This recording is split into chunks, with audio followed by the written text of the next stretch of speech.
Deus abençoe cada um, cada família, em nome de Jesus. Aleluia. A mensagem que eu tenho para trazer para a igreja nessa noite, o título é Inconformados com o Mundo. Diga comigo, inconformados. Eu acho que não tem ninguém conformado aqui. Inconformado com o mundo. Aleluia.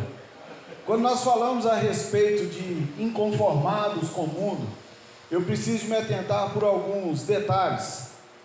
Primeiramente, que para ser um inconformado, eu não posso ser inconformado ou um inconformado que vai inconformar com qualquer coisa. Eu preciso de ter um propósito, eu preciso de apresentar qual que é a minha inconformidade. Eu preciso de esclarecer isso e deixar isso bem claro, qual que é a minha inconformidade. E quando você é um inconformado, você incomoda muita gente. Você incomoda muita gente, porque para isso nós precisamos de negar ou precisamos de ir contra alguém ou alguma pessoa ou alguma ação, alguma atitude. Eu preciso de ir contra isso. Isso é ser inconformado, mas eu não posso ser um inconformado sem causa, porque um inconformado sem causa, ele é um rebelde sem causa.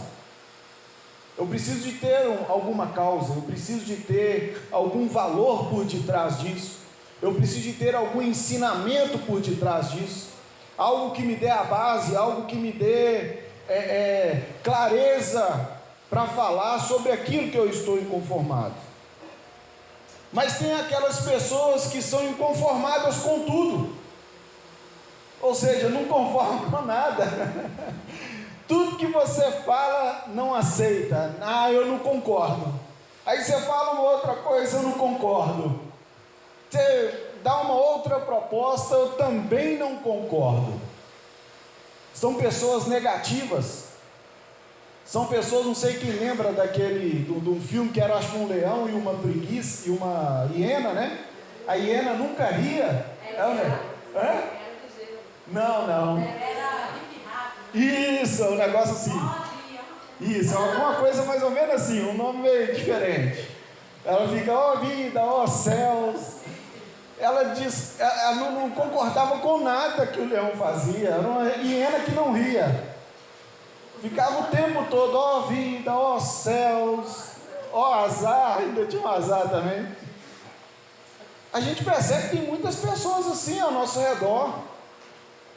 Tem pessoas que são assim, que você tenta uma coisa, a pessoa não aceita, você tenta outra coisa, não aceita. Eu te falei, isso não vai dar certo, isso não vai dar certo. Uma pessoa que não concorda com nada. Mas não é esse tipo de pessoa que nós vamos falar aqui. A gente vai falar de um tipo de pessoa, o que pelo menos nós como igreja devemos ser, aqueles que são inconformados com o mundo. O ser inconformado é não entrar na forma do mundo. Eu lembro sempre quando eu vou falar sobre inconformados, sobre essa forma do mundo, eu lembro quando eu era bem novinho, eu ficava doido para chegar a época de Páscoa, porque minha avó fazia um tanto de coelhinho. Ela tinha as formas com o desenho do coelhinho, enchia de chocolate, ia colocando aqueles coelhinhos, ficando tudo igualzinho assim, ó, em cima da bancada da minha avó. Minha avó fazia um tanto para dar para a netaiada, para dar para os vizinhos. Minha avó sempre foi assim, sempre gostou de abençoar as pessoas, então ela dava para os vizinhos, a meninada da rua, ela fazia um tanto. Essa forma, ela faz com que tudo saia igualzinho ali. E quando nós falamos em ser inconformados com o mundo, é não entrar na forma do mundo, para que nós sejamos iguais ao mundo, que nós possamos ser diferentes do mundo. Ou seja, a palavra diz lá em Romanos capítulo 12, no versículo 1 e 2, né? Rogo-vos, pois, irmãos, pelas misericórdias de Deus, que apresenteis o vosso corpo como sacrifício vivo, santo e agradável a Deus, que é o vosso culto racional. E não vos conformeis com esse mundo, antes deixem ser transformados pela renovação da vossa mente, para que você possa conhecer qual é a boa, perfeita e agradável vontade de Deus. Ou seja, eu não posso me conformar com esse mundo, e essa não conformidade faz com que os meus pensamentos, que a minha mente seja transformada, a minha mente seja renovada. Esse é o nosso propósito. Esse versículo eu decorei esses 2 versículos há muitos anos atrás, e ele me dá base para um tanto de palavra, um tanto de coisas, um tanto de palavras. Às vezes eu vou num lugar, sou pego de surpresa, qual que sai, Rui? Romanos 12, 1 e 2. Faz uma oração antes, deixa Romanos 1 e 2. E eu consigo encaixar ele em toda e qualquer situação. A gente consegue encaixar esse versículo. Porque essa é a proposta. Primeiro, que a gente possa conhecer qual é a boa, perfeita e agradável vontade de Deus. Para a gente conhecer essa boa, perfeita e agradável vontade de Deus, eu não posso entrar dentro da forma do mundo. Eu não posso entrar dentro da forma do mundo.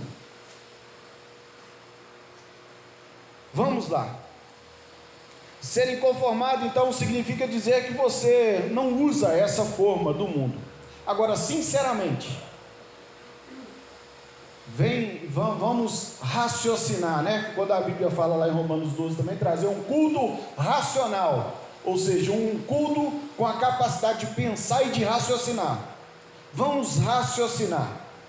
Hoje em dia, o Evangelho tem sido pregado na igreja e está completamente conformado com o mundo. Se a gente parar para observar as pregações das igrejas, ela está completamente conformada com o mundo. Sejamos sinceros. Quando eu falo igreja, eu estou falando assim no geral, estou incluindo até a nossa igreja também, não quero falar mal de igreja nenhuma. Estou falando da nossa igreja, é o tempo que nós estamos vivendo. A igreja está entrando dentro da forma do mundo. A igreja ela está se amoldando aos padrões do mundo. A cultura do céu está sendo engolida pela cultura do mundo.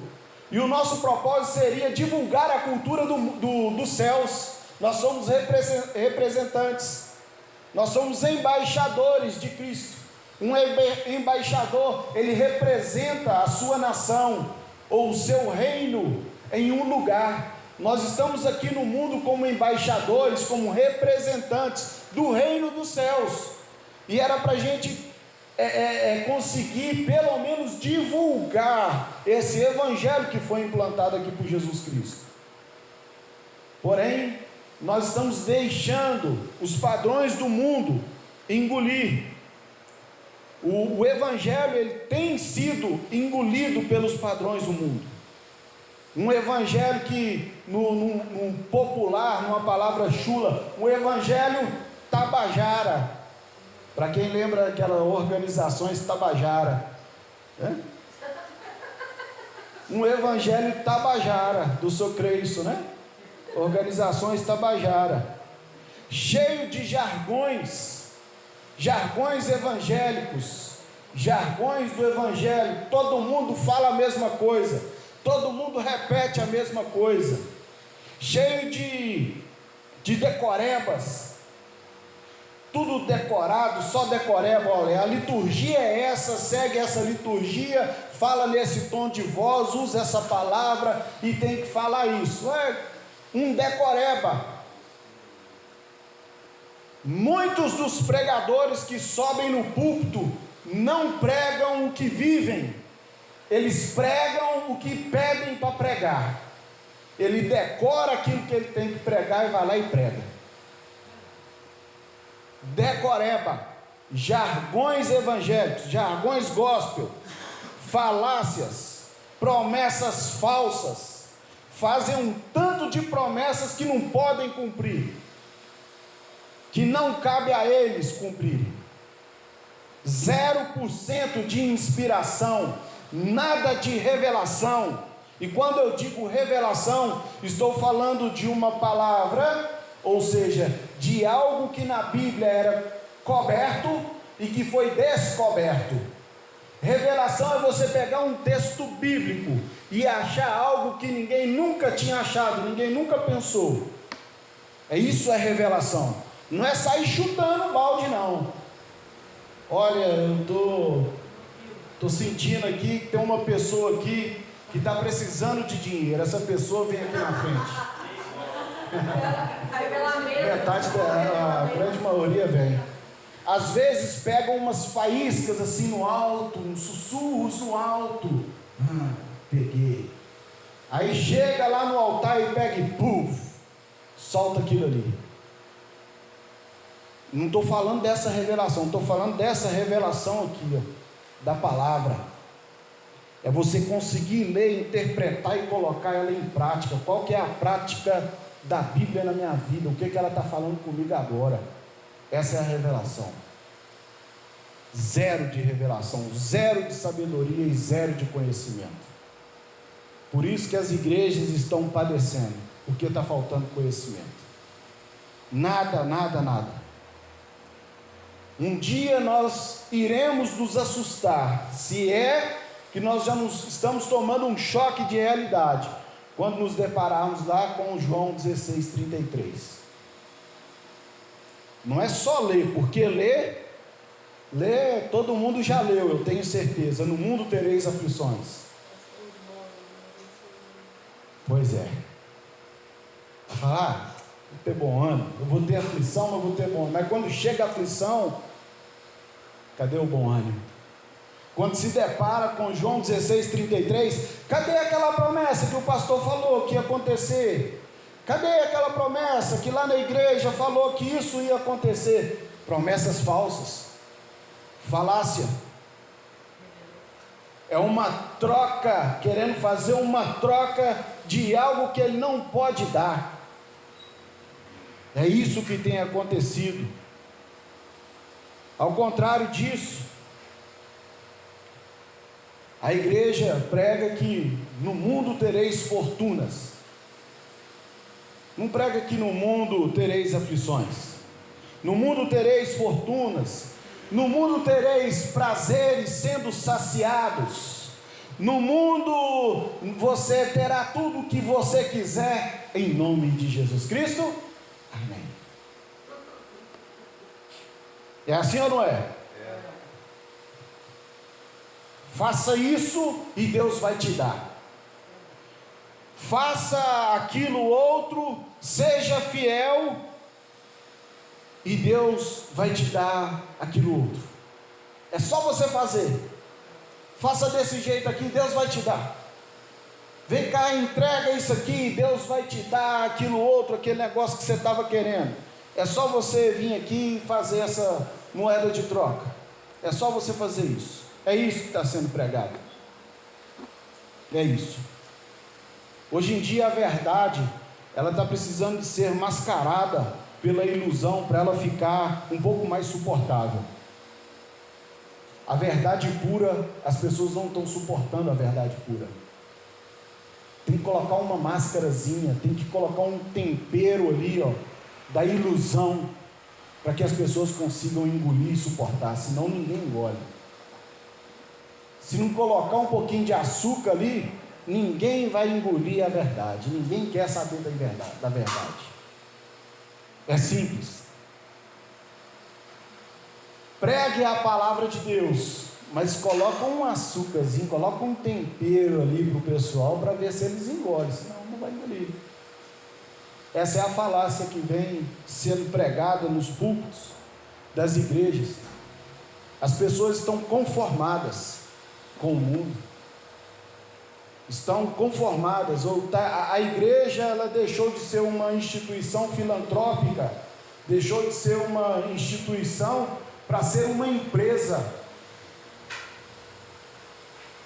Hoje em dia, para quem é empresário, a maior vantagem que tem é você ter uma igreja também. Você joga tudo para dentro da igreja, você pega tudo, Compra carro, joga para dentro da igreja, no CNPJ da igreja. Comprou um imóvel, joga ali no CNPJ da igreja. Tudo que você comprar, você joga no CNPJ da igreja e depois ainda pega o dinheiro da sua empresa e ainda dá como a lei de incentivo fiscal. Entra na lei de incentivo fiscal da sua própria empresa e aplica lá o dinheiro da lei de incentivo fiscal. Pronto, você não pagou imposto nenhum mais. Você não vai pagar IPVA, você não vai pagar ITBI, você não vai pagar IPTU, você não vai pagar o... como é que chama aquele? IPI, né? Você não vai pagar nada. Ainda vai ter funcionário para ela. Se bem que agora a igreja tem que pagar funcionário. Mas alguns ainda conseguem usar dessa artimanha, desse poder da liderança, para colocar os outros para trabalhar para ele, sem cobrar um centavo, em nome de Jesus. Em nome de Jesus. Isso tudo é uma falácia. Essa ideia de que faça isso, você vai receber aquilo, faça aquilo outro, você vai receber aquilo. Essa ideia de bens são iguais a bênção, isso aí é uma balela antiga, que já foi ultrapassada, já deveria, afinal de contas, não foi ultrapassada, mas já deveria ter sido superada há muitos anos atrás. Há muitos anos atrás. Isso nós estamos falando lá da época das reformas protestantes, lá no século XIX, entre o século XVIII e século XIX que nós estamos falando. Há muitos anos atrás, que quem tem bens é sinal de bênção. Se você tem bens, você tem bênção. Isso aí é algo que deveria ter sido superado há muito tempo, mas não. Você quer ser abençoado, aí todo mundo pensa logo: opa, eu vou receber alguma coisa, vou comprar alguma coisa, vou ganhar alguma coisa. Você quer ser abençoado, é isso. Ninguém pensa que quer ser abençoado como abençoador, né, pastor Zé? Pensa abençoado como ganhar alguma coisa. Essa ideia já foi superada, ou já deveria ter sido superada, não foi superada. Em 1905, Max Weber lança um livro, chama A Ética Protestante e o Espírito do Capitalista, o Espírito do Capitalismo. Ele traz à tona, em 1905, ele está trazendo essa questão do capitalismo dentro das igrejas, dentro dos protestantes, por causa da reforma protestante, está trazendo para dentro. Por quê? Os protestantes pensavam assim e falavam assim nessa época: se você não é rico, se você não tem dinheiro, você não é um abençoado. Você não está com Deus, Deus não está com você. Você está longe de Deus se você é pobre. Isso aí é uma tragédia a gente ouvir uma coisa dessa, né? Principalmente aqui no Brasil, né? Se a gente for ouvir uma coisa dessa aí, é uma tragédia. Quanto mais rico e mais posse você obtiver, é sinal de que Deus está contigo. Pobreza é sinal de falta de fé. Se você é pobre é porque você não tem fé. Você está afastado de Deus. É afastamento de Deus. Deus não habita com os pobres. Visão completamente materialista. Eu posso falar, pastor? Eu conheço um rico que nem na igreja ele vai. E é muito rico, né? Isso acontece muito. E eu vou falar justamente sobre isso, irmão. Vou falar justamente sobre isso. Na Bíblia, ela nos dá orientações contra essas coisas, a respeito dessas coisas. A gente tem orientações na Bíblia sobre essas coisas. Por exemplo, pega lá em Gálatas 6. Gálatas, todo mundo já conhece esse versículo, Gálatas 6, versículo 7. Não vos deixe enganar, de Deus não se zomba. O que o homem plantar, certamente colherá. Se ele plantar para as coisas da carne, vai colher das coisas da carne. Se plantar para as coisas do Espírito colherá. Ou seja, o rico, ele planta o quê? Dinheiro. O que ele vai colher? Dinheiro. Ele planta o quê? Posses, bens. Ele trabalha só em torno disso. E isso ele vai conquistando. Isso ele vai conquistando cada vez mais. Então, se a gente levar para esse negócio, falar assim, só tem fé, só é rico só tem fé quem é rico, só quem tem dinheiro, só quem tem posses, caiu por terra. É um assunto que já deveria ter sido superado há muitos anos. Isso é um pensamento materialista. As pessoas estão pensando nas coisas materiais e estão esquecendo das coisas espirituais. Estão esquecendo das coisas espirituais. Aí eu pergunto, é uma pergunta retórica, você não precisa responder, porque eu vou fazer uma pergunta para essa igreja. Qual que é a semente da sua igreja? O que a sua igreja tem semeado? Não precisa de responder. E se você ficou com dúvida, eu posso te ajudar a pensar, a elaborar uma resposta para isso. É simples. É só você saber o que a sua igreja está colhendo. O que sua igreja está colhendo? O que ela está colhendo é o que ela está plantando. É o que ela está plantando. Se uma igreja ela é fervorosa, é uma igreja de oração, é uma igreja com conhecimento satisfatório da palavra de Deus, que sabe fazer uma boa hermenêutica, sabe fazer uma boa interpretação, e que a palavra é inspirada, é recheada da revelação, é uma igreja que tem sementes espirituais.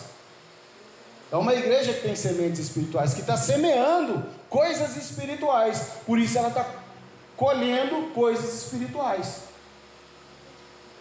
Agora, se a igreja ela é antropocêntrica, ou seja, tudo que acontece no culto, o centro do culto é o homem.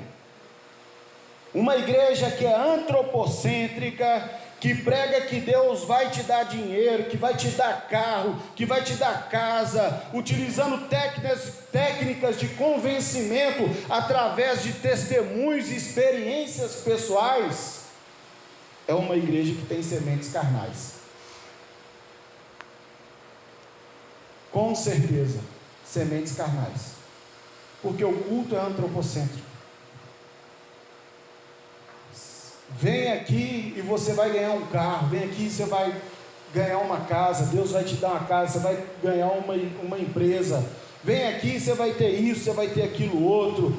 Aí pega as técnicas de convencimento. Qual é a melhor técnica de convencimento? Pegar uma pessoa que acabou de ganhar um carro e fala assim, vai lá e dá um testemunho. Fala que você acabou de ganhar um carro, vai lá e dá um testemunho. Opa, então é ali que o negócio está funcionando, é só eu ir lá que o negócio lá vai funcionar. Começa a usar essas técnicas de convencimento através de testemunho materiais, de bens materiais.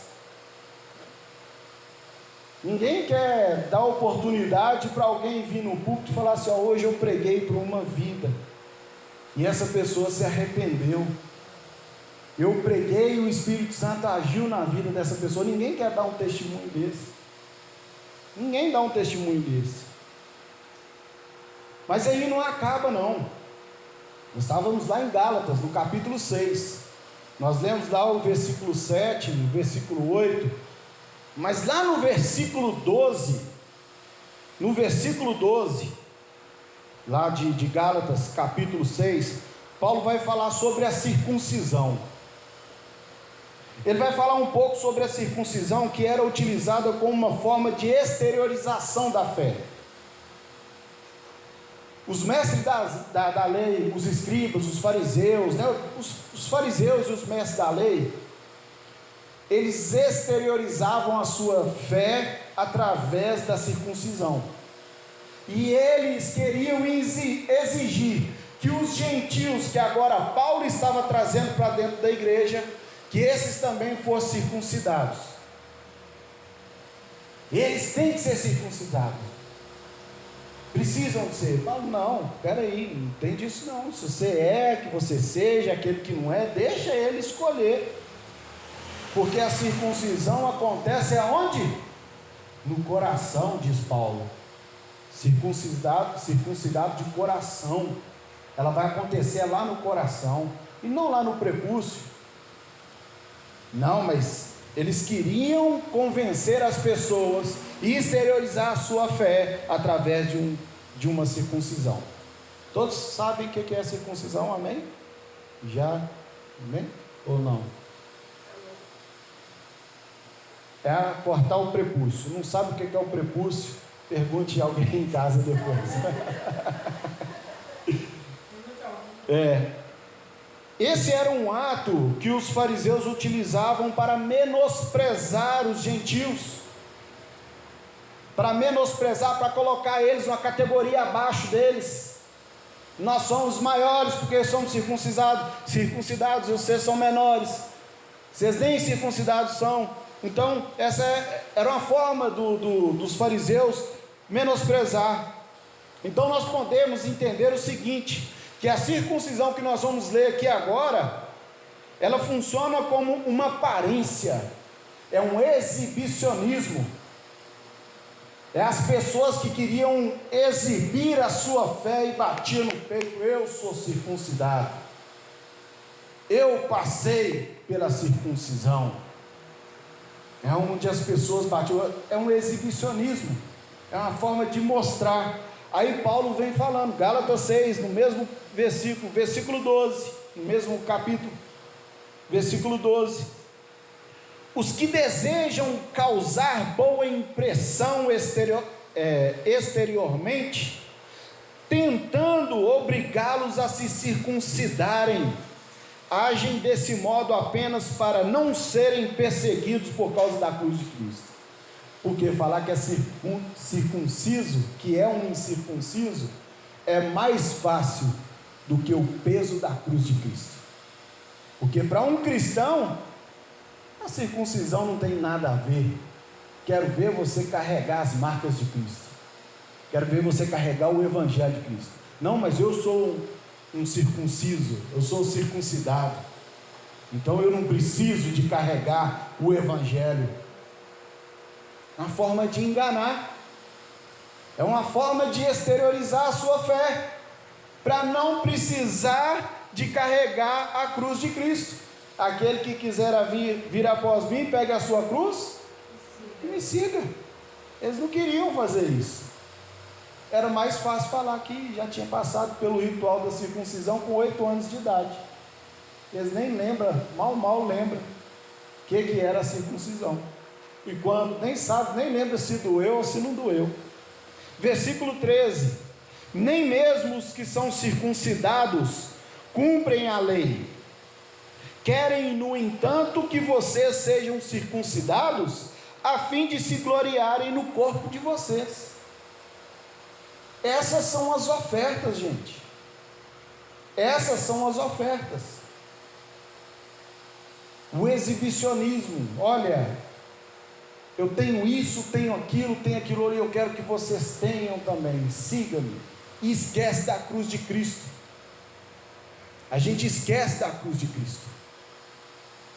É a exteriorização da fé através de coisas semelhantes. Talvez você pode até estar pensando, o pastor está falando nada da denominação tal, está falando lá, a minha intenção não é falar de denominação, eu estou falando do Evangelho que está sendo pregado nas igrejas, esse é o Evangelho que está sendo pregado. Isso que a igreja está fazendo, está entrando na forma do mundo, porque na forma do mundo é assim, é você dar alguma coisa em troca. Quando Jesus fala, eu vos dou a minha paz eu vos dou, e não vos dou como o mundo a dá. Jesus está falando, estou dando minha paz de graça para você. O mundo não, o mundo tudo que ele vai dar para a gente, ele pede alguma coisa em troca. Ele quer alguma coisa em troca. Ou você acha que a segurança que você tem nas ruas, através da polícia militar, é de graça? Nós pagamos impostos. Você acha que a coleta seletiva, a coleta é de graça? Não, tudo, a gente paga tudo. E às vezes a gente ainda tem que incluir mais um pouquinho, a gente tem que acrescentar, tem que colocar uma cerca elétrica, tem que colocar um alarme, tem que pagar um seguro de carro, tem que pagar seguro da casa, tem que fazer um tanto de coisa ainda. O mundo sempre pede uma coisa em troca. E é assim que está sendo, essa é a forma que a igreja está entrando. A gente está voltando lá na época lá da reforma protestante. Você quer um pedacinho do céu, você tem que comprar. Você quer receber a bênção, você tem que pagar a indulgência, você tem que dar a indulgência. A simonia, venda de objetos sagrados. Olha, vem cá e você vai levar a água de não sei o que, ou você vai levar o ramo de não sei o que, é de graça. Chega lá, as pessoas que recebem é quem vai lá entregar uma oferta. Terra Hã? Terra do Monte Moriá. Aí você tem que entregar alguma coisa lá. É terra de Israel, é água do Rio Jordão, é tanta coisa. Gente, acho que foi Lutero que disse, falou assim: se pegasse todos os pedacinhos da cruz de Cristo, daria para montar a arca de Noé, de tanto pedacinho da cruz de Cristo que já foi vendida, daria para construir a arca de Noé. Não sei onde que eles arrumavam tanto pedacinho da cruz. João Batista tinha 12 cabeças. Em cada lugar que ia, tinha uma cabeça de João Batista. Você pagava para entrar, para ver a cabeça de João Batista. Gente, olha a forma. E o mundo está até hoje. Estamos até hoje caindo nessa balela. Isso é porque o povo está carente. O povo está carente. Versículo 14: quanto a mim, eu jamais me quanto a mim, que eu jamais me glorie, a não ser na cruz do nosso Senhor Jesus Cristo, por meio da qual o mundo foi crucificado para mim e eu para o mundo. De nada vale ser circuncidado ou não, o que importa é ser uma nova criação. Paz e misericórdia estejam sobre todos os que andam conforme essa regra. Agora Paulo está trazendo uma forma de Cristo. Aí ele trouxe uma forma de Cristo. Então, querida igreja, não se conforme em ser um materialista. Cuidado, isso está sugando o nosso tempo, isso está desviando a nossa atenção para o mais importante que nós queremos viver, pelo menos o que nós dizemos que queremos viver. Não se torne um materialista. Eu vou deixar isso bem claro um pouquinho mais para frente, mas para você não assustar, mas é gente lutando demais para comprar carro, é gente demais lutando para comprar casa, é gente lutando demais para fazer grandes fortunas. A Bíblia diz: o que adianta você ganhar o mundo inteiro e se perder? Ficar perdido, perder a sua própria vida. O que adianta? Tudo isso a traça, a ferrugem vai comer, vai ficar. Às vezes você luta para comprar algo, você nem experimenta daquilo, você vai embora antes. Porque a gente faz tantas prestações, é ou não é? Tantas e tantas. Saiu um índice aí, os brasileiros é um dos maiores consumidores do mundo de crédito, de cartão de crédito. E estão devendo, todo mundo devendo. Agora aqui, não se conforme em ser um materialista. Agora aqui, não se conforme em ser um ascético. não se conforma. O que é um ascético? É aquele que vive como um monge, achando que não pode usufruir ou experimentar das coisas boas. É aquele que acha que os prazeres não fazem parte do seu evangelho, é só sofrimento e pronto. Eu não mereço ter prazer nenhum. Esse é o ascético. Os ascetas que a Bíblia fala, quando você lê e fala sobre os ascetas, são esses, que viviam consagrados o tempo todo e não fazia mais nada.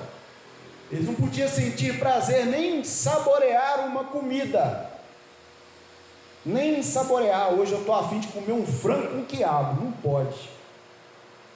Isso é um prazer, você está sentindo um prazer.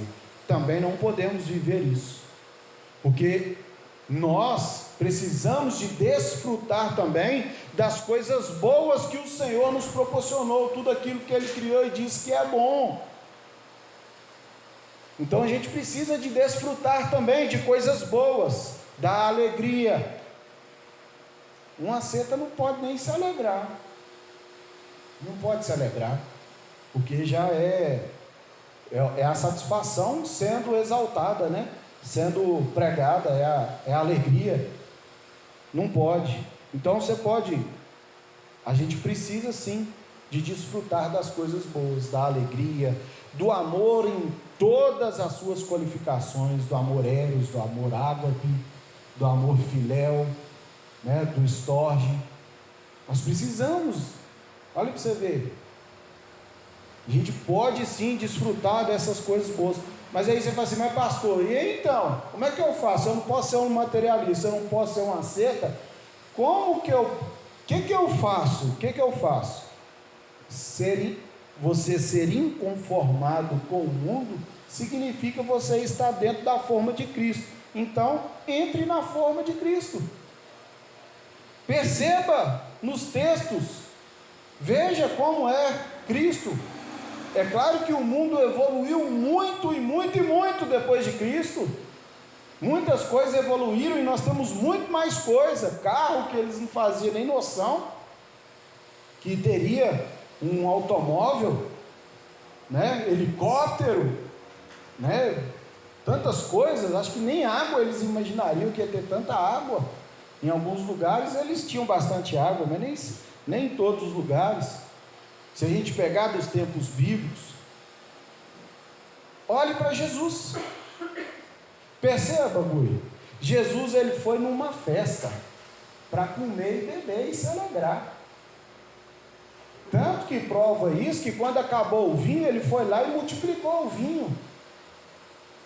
Acabou o vinho ele era o sinal da alegria numa festa, num casamento. Acabou o vinho no casamento, acabou a alegria. As festas tinham que durar pelo menos 7 dias. Já pensou? Como faz o trem desse? Acaba o vinho.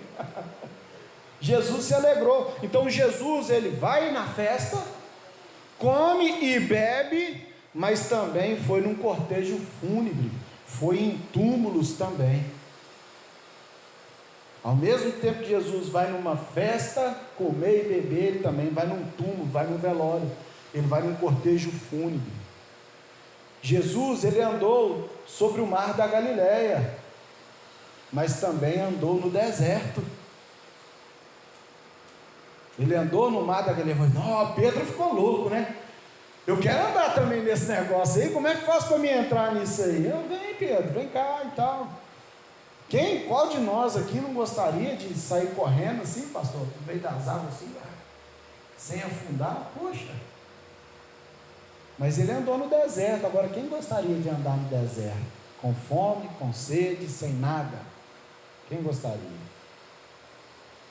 Jesus, ele se alegrou, mas diz a Bíblia também que ele chorou. Recebeu os seus pés, olha, preste atenção nisso. Jesus recebeu em seus pés, ele recebeu em seus pés o perfume mais caro de todos os tempos. Eu acho que até hoje não deve existir um perfume tão caro igual aquele que foi jogado nos pés de Jesus. Ele recebeu nos seus pés o perfume mais caro de todos os tempos, mas também recebeu os açoites de zombadores no seu corpo. Comia com os pecadores, mas dava lição para os mestres e fariseus nas sinagogas. Ele assentava e comia com os pecadores, inclusive era questionado por sentar e comer com os pecadores, mas quando ele sentava também com os mestres da sinagoga, ele dava lição, ele ensinava, ele dava resposta, ele tinha resposta. Ele chicoteou os cambistas lá do templo, que estava vendendo as coisas do templo, mas amou o mundo de forma inexplicável. Jesus se manifestou como Deus, mas também se retirou para o secreto como um homem da aflição. Quando ele se manifesta como Deus, é a salvação do mundo. Agora, quando ele começa a sofrer as aflições, é o desespero total. Por isso ele se retira para o secreto, para o tempo da aflição. Ele se retira para o tempo da aflição. A Bíblia diz lá em Lucas, no capítulo 5, versículo 16, diz assim que Jesus se retirava para um lugar solitário e orava. Há pouco tempo eu preguei sobre os nossos jardins. Os nossos jardins. E hoje eu gostaria de finalizar aqui falando desse jardim secreto. O lugar que Jesus ia para renovar o seu foco, para renovar a sua atenção, porque o mundo estava de um jeito, e ele não compreendia aquilo. Ele falou assim: eu tenho que ir orar. Ele chamava os discípulos, falava: fica aí orando que eu vou mais adiante. Ele ia para o secreto, sozinho para o secreto, e falava: fica orando, está chegando a hora, o tempo da aflição está chegando. E ele se retirava para o secreto, orava, aflito, preocupado, voltava e os discípulos estavam dormindo. O jardim secreto, no Getsemane, foi aonde ele foi traído, porque ninguém sabia para onde que Jesus ia, mas Judas sabia que ele ia para o lugar secreto, e levou a tropa com ele, para prender Jesus e matá-lo, pegar e matá-lo, e crucificar Jesus. É um lugar secreto. Todos nós precisamos de um lugar secreto, para a gente renovar o nosso foco e não conformar com esse mundo. Houveram momentos de alegria, mas o foco principal de Jesus era com a parte espiritual, não era com as sementes carnais. A semente de Jesus era espiritual. Ao tempo em que a multidão rodeava Jesus, todo mundo rodeava, era aquela multidão, mas ele sabia que precisava de se retirar para o jardim secreto, para renovar a sua atenção. Sabemos qual que era a principal missão de Jesus. Ele já sabia qual que era a sua missão, que era dar a sua vida para o mundo. Ele precisava de ir para o jardim secreto e orar. E nós sabemos qual que é a nossa principal missão? Será que nós temos consciência disso? Se temos, então, que nós não percamos o foco com a multidão e vá para o jardim secreto renovar o seu foco. Às vezes nós perdemos muito tempo com a multidão, não nos retiramos um pouco para meditar, para orar, para concentrar a nossa atenção na nossa missão. É tanta coisa que nos envolve que nós não damos conta. Nós sabemos qual que é a nossa missão. Onde é o seu jardim secreto? Onde é? Onde é o seu jardim secreto?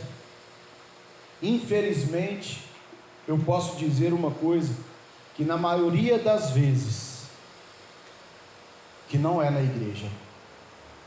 meu jardim secreto, eu estou pregando para vocês aqui o que eu estou vivendo, tá? Estou pregando para vocês o que eu estou vivendo.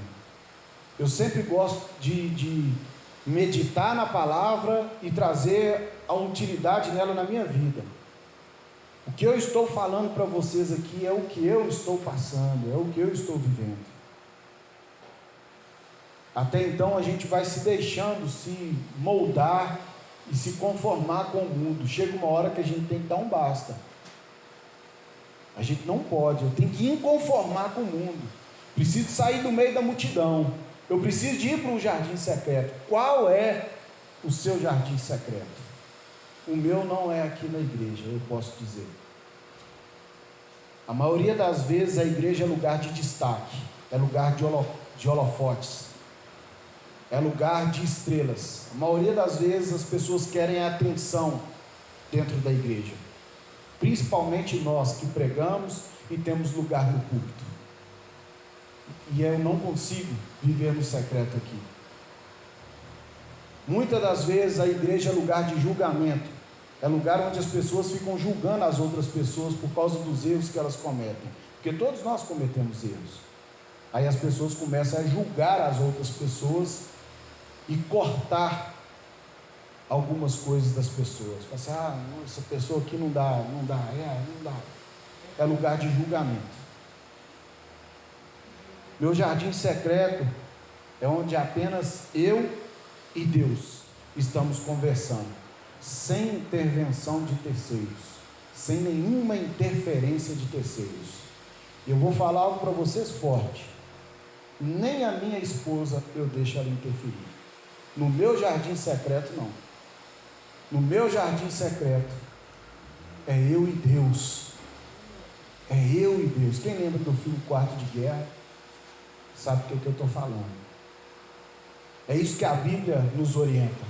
Quando você for orar, não faça igual aqueles que vão nas praças públicas, pegam ali os megafones, começam a gritar nas praças públicas, orando, para que todos vejam que ele sabe orar e que ele tem o dom da oração. Não, ao contrário. O que a Bíblia orienta? Fala, entra para o seu quarto em secreto e fale ao Senhor, e em secreto Ele te ouvirá. Quando você for dar esmola, não saia, não dá com a mão direita e deixa que a esquerda saiba. Se você for canhoto, não dá com a mão esquerda e não deixa que a direita saiba. Faça ao contrário. Ao contrário. Não é? A gente gosta de mostrar. Se você for jejuar, não, quando você jejuar, não faça aquela expressão. O que foi, irmão? O que está acontecendo, irmã? Eu estou jejuando. O senhor faz questão de mostrar que está jejuando. Mas pelo contrário, você tem que fazer o quê? Se mantenha a postura, não deixe que ninguém saiba que você está jejuando, não. Fica ali, o jejum é você e Deus, seu lugar secreto com Deus. E para terminar, pessoas entenderão quando você parar de festejar. Ou seja, eu acho que as pessoas não entenderão. Eu acho que as pessoas não vão entender quando você parar de festejar e você, inconformado com o mundo, vai para o seu jardim secreto. Acho que as pessoas não vão entender. Não entenderão quando você se afastar para o jardim secreto. Inconformado com o mundo, Noé fez a arca e se afastou do mundo. As pessoas zombavam, riam, falavam: o que você está fazendo, o que você está fazendo? Inconformado com o mundo. Deus estava inconformado com o mundo. Noé foi lá e fez a arca. Inconformado com o povo, Moisés subiu ao monte, porque o povo murmurava, reclamava demais, e foi para o lugar secreto dele. Inconformado com o reino de Nabucodonosor, Daniel orava 3 vezes ao dia, escondido na sua casa lá, 3 vezes ao dia, ele orava. Ele ia lá, inclusive Renata trouxe uma palavra maravilhosa aqui sexta-feira, a respeito disso. jardim secreto de Daniel era ali, o lugar secreto dele. Ao dia inconformado com a maldade do homem, Jesus ia para o jardim secreto. Jesus, inconformado, ele ia para o jardim secreto. E a Bíblia diz assim, vou terminar com esses dois textos: entristeçam-se, lamente-se e chorem, troquem o riso por lamento e alegria por tristeza, humilhem-se diante do Senhor e Ele o exaltará. O inconformado, ele vem carregado de tristeza. Quando está falando assim, olha, troque a alegria pela tristeza. O inconformado, quando você está inconformado com algo, a tristeza está por cima disso. A tristeza vem junto, mas essa tristeza irá nos proporcionar uma melhora pessoal. Uma melhora pessoal. É onde Paulo diz em 2 Coríntios, capítulo 7, versículo 9 e versículo 10. A tristeza segundo Deus produz arrependimento, que leva à salvação, e não remorso. Mas a tristeza do mundo, o mundo produz morte. Vejam o que essa tristeza segundo Deus produziu em vocês. Que dedicação! Olha a apreciação, né? Que dedicação! Mas igualmente, que defesa própria! Que indignação! Que temor! Que saudade! Que preocupação, que desejo de ver a justiça sendo feita. Em tudo isso, vocês se mostram inocentes a esse respeito. Então é isso. A gente tem que saber qual que é o momento da alegria, qual que é o momento da tristeza, qual que é o momento de chorar, qual que é o momento de se alegrar, qual que é o momento de comprar, qual que é o momento de vender, qual que é o momento de orar, qual é o momento de dedicar a obra do Senhor, qual é o momento de dedicar a nossa vida pessoal. A gente tem que trazer um equilíbrio para a nossa vida, nem materialistas demais e nem ascéticos demais. Equilíbrio. Não conformem com o mundo. Se você conformar demais com o mundo, você vai virar um materialista. Não seja isso. Não seja isso. Não se amoldem aos padrões do mundo. Pelo contrário, deixem ser transformados pela renovação da sua mente, e você vai conhecer qual que é a boa, perfeita e agradável vontade de Deus. Amém? Se coloque de pé, por favor. Quero fazer uma oração com você.